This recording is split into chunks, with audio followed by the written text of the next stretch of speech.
I'm a citizen of Europe. Sono cittadina europea. Ich bin europäischer Bürger. Jam Europeană. Európai polgár vagyok. Eu sou europeia. Jag är en medborgare i Europa. Jag som europeanka. Yo soy ciudadana del continente europeo. Jestem Europejczykiem. Esu europiete. Sunt cetățean al Europei. Ja grażdanka Europy. Ja громадянка Європи. Esu europiete. Moi, je suis un citoyen européen. Good morning together, all the listeners to the European Citizens Radio. This is again Ulrike Gero with a new volume of our European podcast. Let me say that today this podcast will be in English and then in Italian, because I'm presenting to you an Italian couple, Daniela Martinelli and Francesco Pigozzo, who do academic work on Europe, on European education, and they do artwork on European education. Both of them are friends of mine since 2 or 3 years. We met next to Milano. We are both, or the three of us, are highly concerned about the state of the art of the European Union, especially in terms of culture, in terms of the thinking, in terms of l'esprit de l'Europe in these days. And so, because we at the European Citizens Radio, you know that normally we are recording in the Café Aroma, because we want to give a different aroma to Europe, a different taste to Europe. This is our ambition. And so we thought that for the different taste and the different aroma for Europe, it's also important not only to talk macroeconomics or geostrategy or institutional reform, but today we talk education, we talk art, we talk aestheticism. So we talk about the arts and the academics in education, in spreading the word of Europe. So first, Daniele and Francesco, very welcome to have you. We're very pleased to have you here today. Thank you, Ulrike.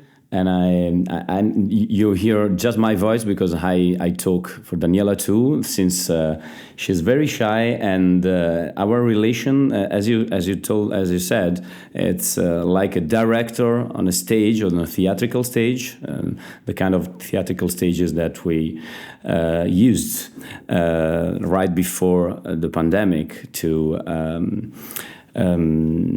be in. And an actor. So I'm talking to you, and you will hear mainly my voice, or just my voice, I think. But I speak for her too, and she's right behind. This is symbiotic, but I'm doing this in a remote sort of link here, and I can see that Daniele is really sitting next to Francesco for our listeners. This is anyway only an audio file, so there's nothing to see. But here's the thing. Daniele and Francesco, what do? They do two things. They do academic work, research work. They have a little institution called eCampus, which is an e-learning sort of institute in Italian.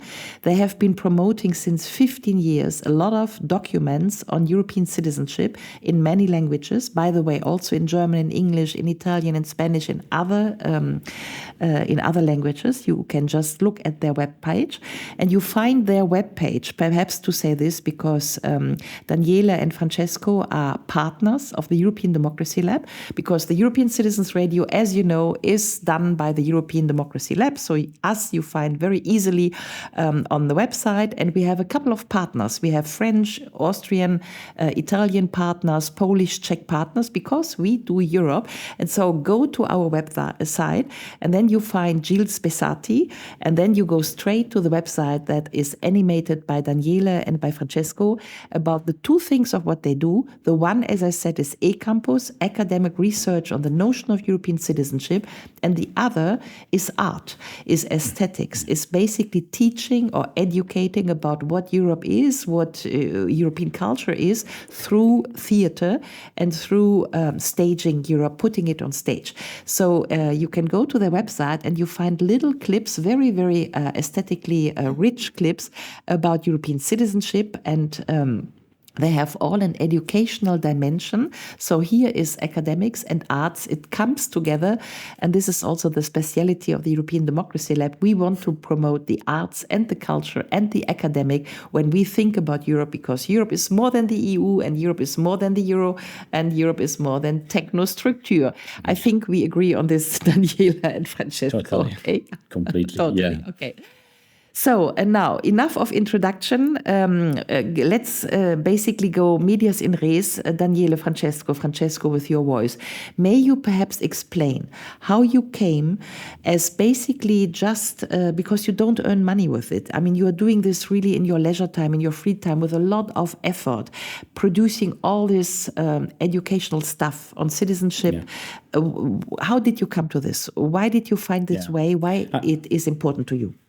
I would say that I would start from a single word, in fact, to answer to this question. I would say that commitment is the key word for us since the beginning, and active citizenship, commitment as active citizens is the key word.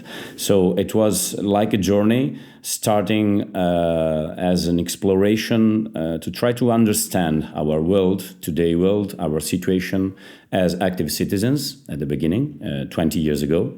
And in our journey, we discovered, first of all, and it was really astonishing at first, we discovered this perspective, which is a sort of institutional, historical perspective on the situation of Europe, of contemporary Europe above all. And I could quote, for example, Ludwig de Heel as an historian.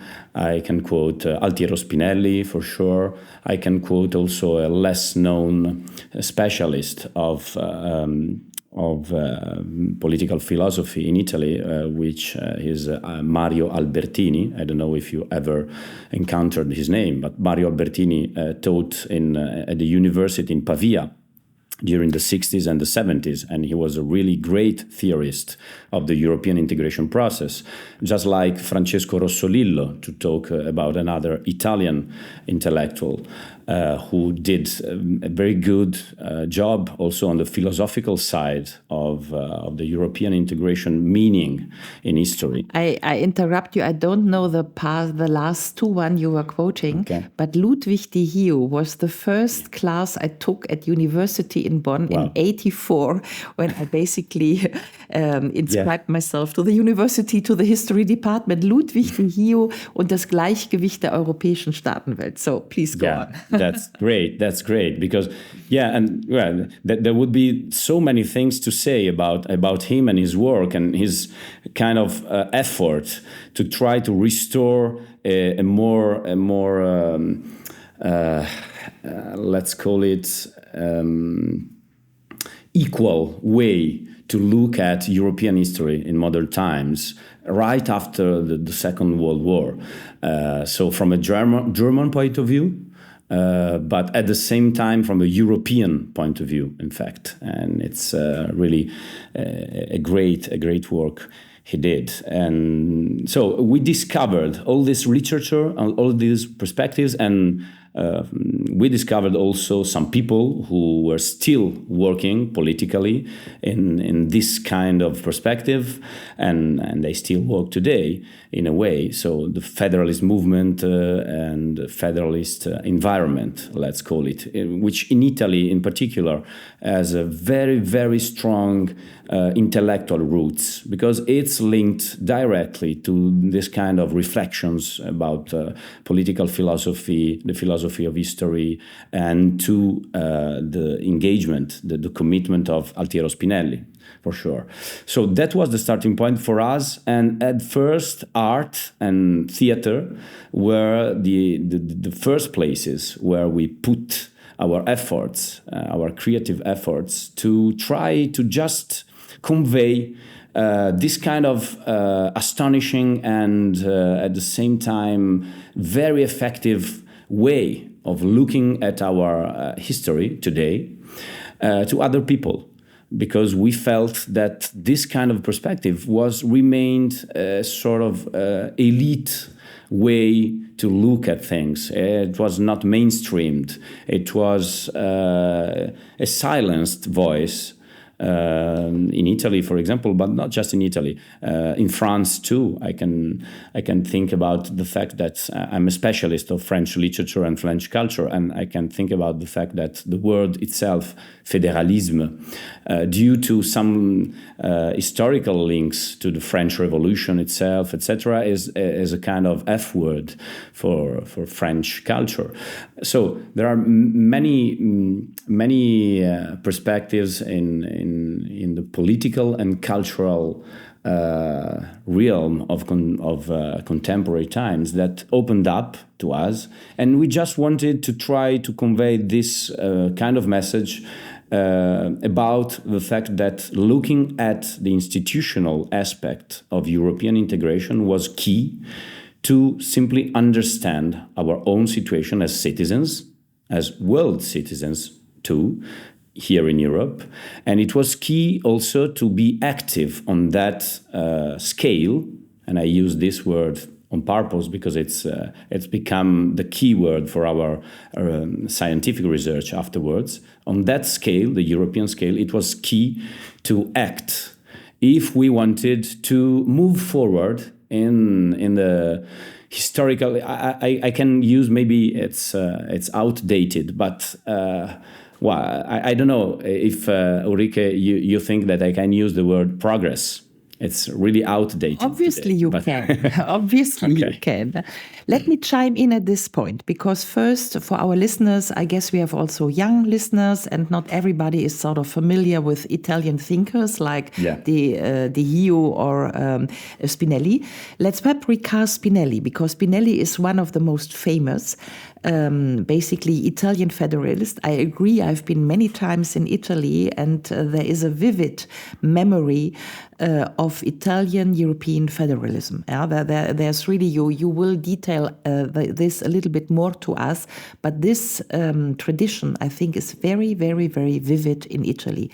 Spinelli was the one who co-signed the so-called anti-fascist manifesto of Ventotene from 1941, one of the first documents in which the European citizenship is mentioned, which is basically having a concept of Europe emerging after the war. So they wrote this in 1941 at the Italian island in Ventotene, and already the notion of European citizenship is really strong. And that is interesting because we are coming out of a Second World War. There was this huge nationalism, states crashing into each other, and then there's a manifest with that claims for European citizenship. Also, may I strengthen this, including the Eastern European citizens, including the Russians. So this is a very modern, basically, concept if we take this document over the 80 years. And for those who wouldn't know, but Spinelli then was very engaged in current EU politics. He was in the European Parliament. He created the so-called Crocodile Group, which in 1983, when Helmut Kohl became Chancellor and slightly later Mitterrand, the Crocodile Group also presented a new manifesto for a federal Europe, which in the 1983, in the years of the 80s, were quite influential. So Francesco, what you are talking here is about a very sort of in-depth tradition in Italy that always wanted to see that federal Europe basically based on notions of citizenship. Is this true? Can you perhaps detail a little more? And I would also be interested in, your connection to the French, why the French are having a problem with the F word. Yeah. I would say that there's another key word to understand this. It's constitution and constitutional process. So for Spinelli, since the beginning, that is to say since 1943, it was key to build Europe, and to build a united Europe, but that process had to be carried on through a constitutional process. Had to be carried on through the direct involvement of citizens. And this does not mean that he had in mind a centralized superstate, as the Anglo-Saxon culture puts it. So when we use the word federalism, it's more like if we thought about the United States of today. While at the beginning, the United States themselves were not a centralized superstate, because they were not under pressure of the rest of the world, for example, to have a huge military power. It was rather a matter of outcoming the nationalism, in terms, not just in terms of ideology, but above all in terms of juridical, political, and institutional frameworks that perpetuated that ideology. And so the key enemy for Spinelli was absolute sovereignty. And that's what we are developing too in terms of our own academic research, because I think in our own culture today, there's a huge misunderstanding about what people's sovereignty is, about democracy. So, and that's the link also to the French culture, to the French Revolution. So the first moment in history where we had this claim for sovereignty to be the people's sovereignty is the French Revolution, absolutely, in a universal way. But at the same time, this sovereignty in that same context was linked to a specific belonging, the national one. And this national belonging was linked to the state structures. Now, and Spinelli already, 70 or 80 years ago, had clear in mind that we had to overcome this kind of perspective and to see that we are, first of all, citizens, individuals, belonging to a species. And if we have to stress what our main and important belongings are, is the individual scale itself and the world scale. The world scale. So we are living beings, we are part of humanity. Those are the natural conditions we live. All those which are in the middle are cultural, historical conditions, which are necessary. We cannot spare, we cannot think about them as collateral things or less important things. Mainly, they are the more important ones during history, because we can see it in a war or in an economic crisis, etc. Those belongings are much more important for our survival today than the fact of being individuals or the fact of being humans. But this creates a contradiction, and this is a problem. So for Spinelli, overcoming nationalism was not just creating Europe, it was overcoming the idea that our sovereignty in a democracy must be linked to just one belonging, one scale, the national one, for example. It was not about moving that on the European scale. It was about opening up the idea that sovereignty should be and must be exercised by individuals at all scales. So democracy must become multi-level, multi-scale, if we want it to thrive.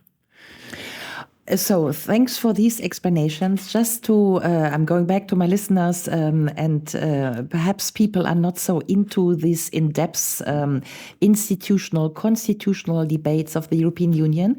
But what we are trying to do here, just to say this again for the European Citizens Radio, we are trying to find the different Europe. What we are trying to do here is shaping Europe beyond the EU. When you hear EU today, you are thinking of climate politics or migration deals or whatever. What we are trying to do here is to go in depth into the political philosophy of of Europe as a political project, to find the role of the European citizens in this political project, and to find perhaps a way how Europe, in reflecting on its citizens, finding a way to a constitution and then a democratic form in which the citizens decide the European politics and not the EU Council, which is sort of far away. Yeah? And so, Francesco, I'm very thankful that you gave us some reflections about how Spinelli saw the way of sovereignty. It reminds me pretty much that at some point, I mean, there's huge discussions now. Perhaps I will make you comment on this. But let's look at the discussions of the past years. We had Emmanuel Macron coming as a new French president in 2017, and he would deliver one speech after the other calling for souveraineté européenne, démocratie européenne. This is quite interesting because if I'm not mistaken, the decades before, when we talked about Europe, the EU, most of the time we talked about EU integration. States were integrating, the EU has to integrate. But then in the past years, say the past decade, since the banking crisis, we started to talk about European citizenship, about European democracy, and about European sovereignty. And there's a lot of thinking that came that not the states are sovereign, not the EU is sovereign, but those who at the end are sovereign to decide within Europe to shape their politics are the European citizens. Yeah. Is this what you are working on with your educational project? That, and I can also explain the direct link with the educational side. I first have to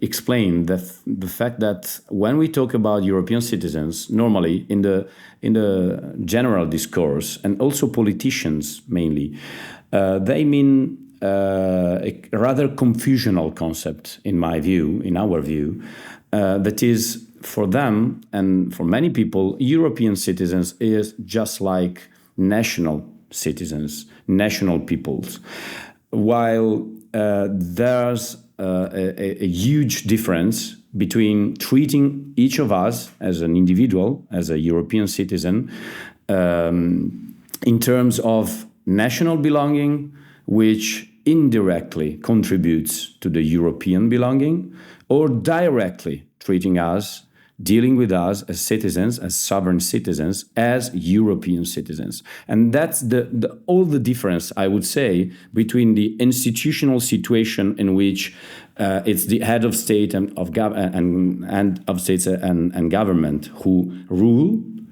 in Europe, which represent, for sure, national citizens and national democracies.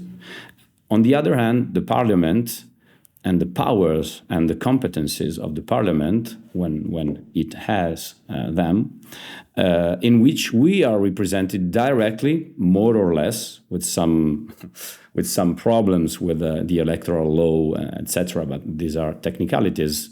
We are directly represented as European citizens.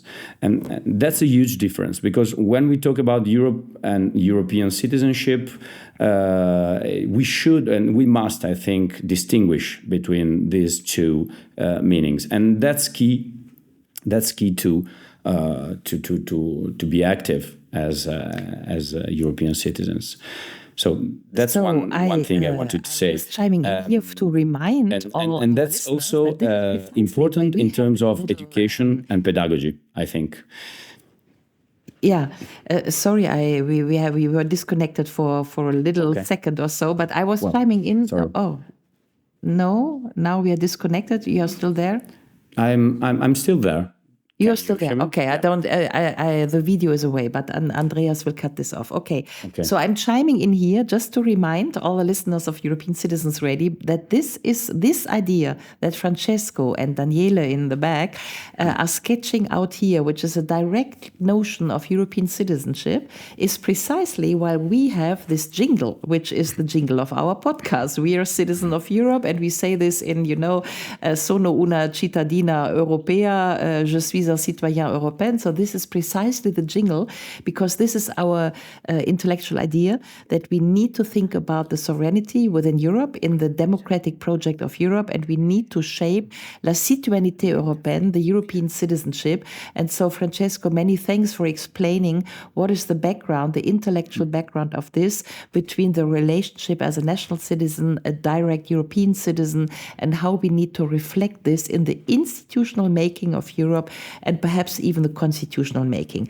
May I go from there to basically ask you how you see your work? I mean, your educational work in the months to come. I think it will be very crucial because why? Because we will have European elections in June. So everybody listening to this, go to the European elections, which will be very important in the months to come. We have a lot to decide on this continent. And I have been hearing that we will have a convention after the next European elections, so that by January 25, the European Parliament will convene a new convention. Yeah. We had already a European convention 20 years ago, when for the first time we tried to do a European constitution. Now, 20 years later, apparently the EU system is moving towards a new convention. What I heard is there is also what they call, and you can go into Google and search for this, but what they call a democratic odyssey. So this is the European Institute in Florence, who is doing a huge project called the Democratic Odyssey. How Odyssey, it's the Ilias, and how to make the survival in big stormy seas. So we will need to make European democracy somehow survive. Thus the title basically insinuates.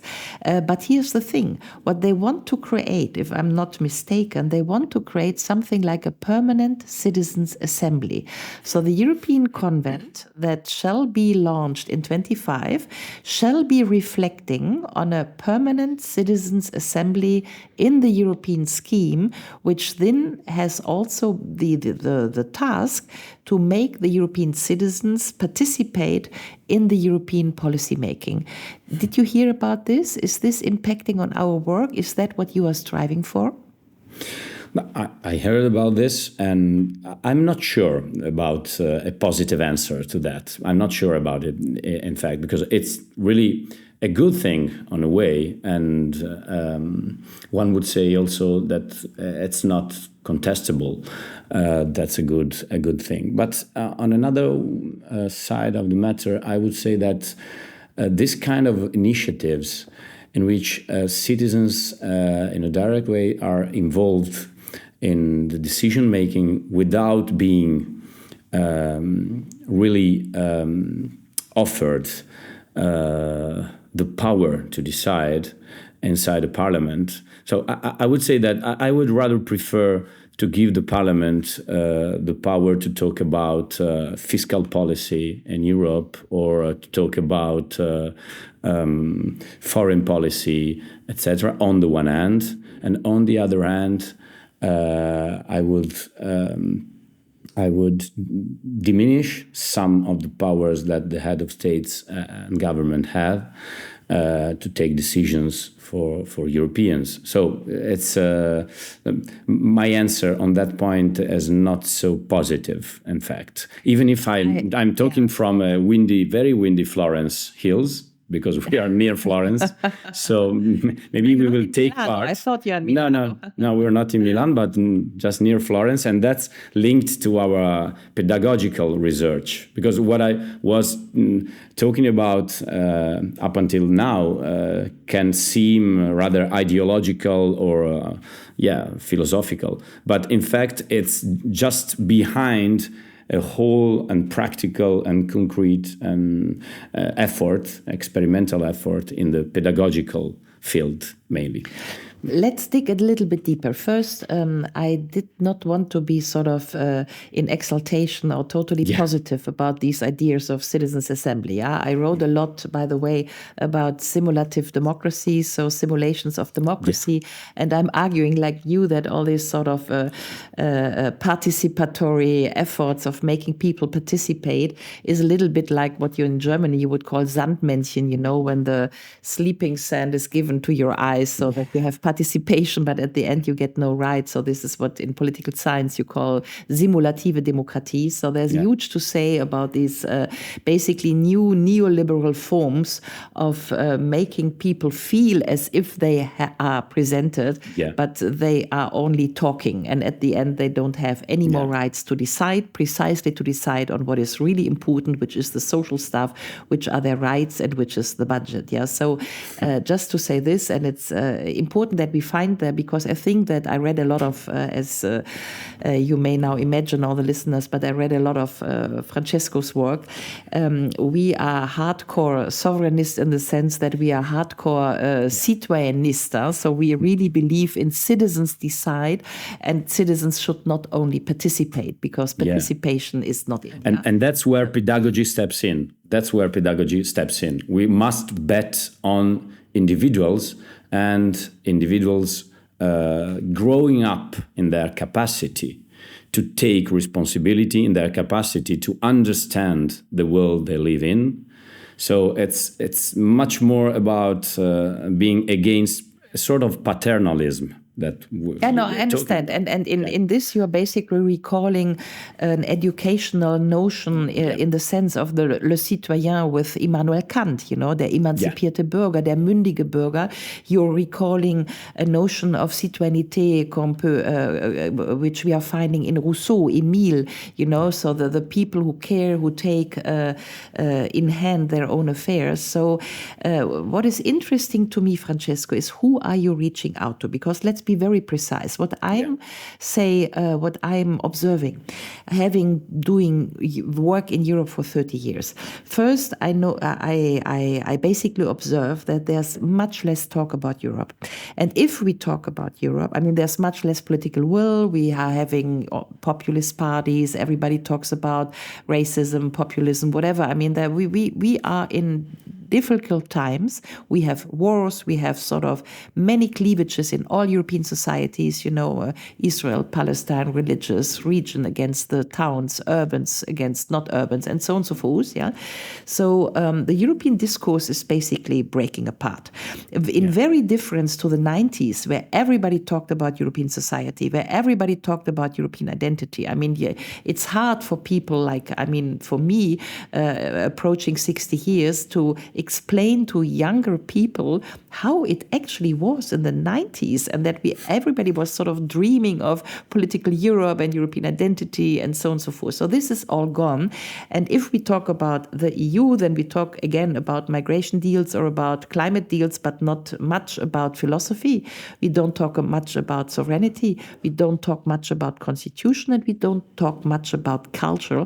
Although I think the two of us, or the three of us, because Daniele is still sitting in the background, that the three of us believe that these are the words like citoyenneté, citizenship, culture, constitution, that would make Europe democratic, and that the richness of Europe is to be found in these words. And let me just say this sentence again. For all who listen to European Citizens Radio, go back to our number 3. The number 3 we recorded with Bason Brock. He had a lot to say about the European Republic, the notion of citizenship and what it means, and dignity. You can also find in our podcast Victor Breurs, because that is a Dutch thinker who also talked a lot about the need of a European constitution. And you could go to Roberto Castaldi, another Italian, who was doing a lot of talking about the need of a European constitution. So this is precisely the work we want to do with the European Democracy Lab, that we want to bring these notions like culture, like constitution, like citizenship back to the discussion as the principal pillars. Francesco, go on how you are making this in the next months. Okay, we do that. We do this by working with teachers, with schools, with students at all school levels, and doing that in an experimental way on the one hand. So it's about experimentation of didactic activities, experimentation of pedagogical approaches, and developing also a theoretical framework in a way that is perfectly consistent with the very important European tradition of critical pedagogy. So it's much more, it's not about talking about Europe. It's not about talking about European citizenship. The very real thing we have to do, in our view, is to just take and move forward, take the tradition and move forward the tradition of what Europe and the culture of Europe had already developed in terms of emancipation and to put it, to develop it further. On our platform, for example, we are building a huge amount of didactic proposals and activities for teachers from any country in Europe. We are going to organize, for example, at the beginning of December, an initiative of teachers training to which we received more than 700 applications from European teachers, from the primary school to the secondary school.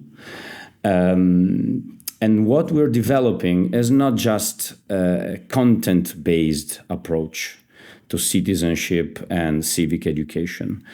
It's rather, as I said, a consistent framework of critical pedagogy, which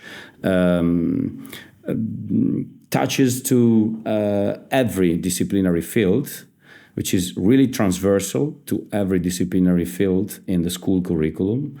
And we, in fact, created a whole civic curriculum, which is linked to all disciplines, all matters at school.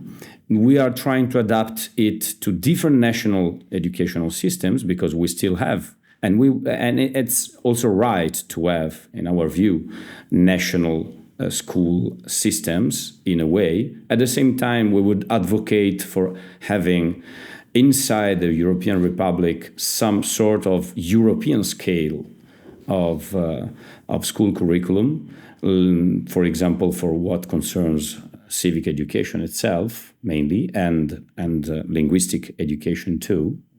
Those are the two domains in which we should work at a European scale.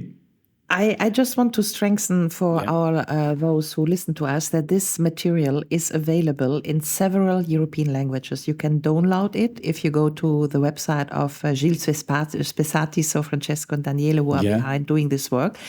And you can also basically go to eCampus. You can also register for one of these educational sort of weekend clusters in educational civic education.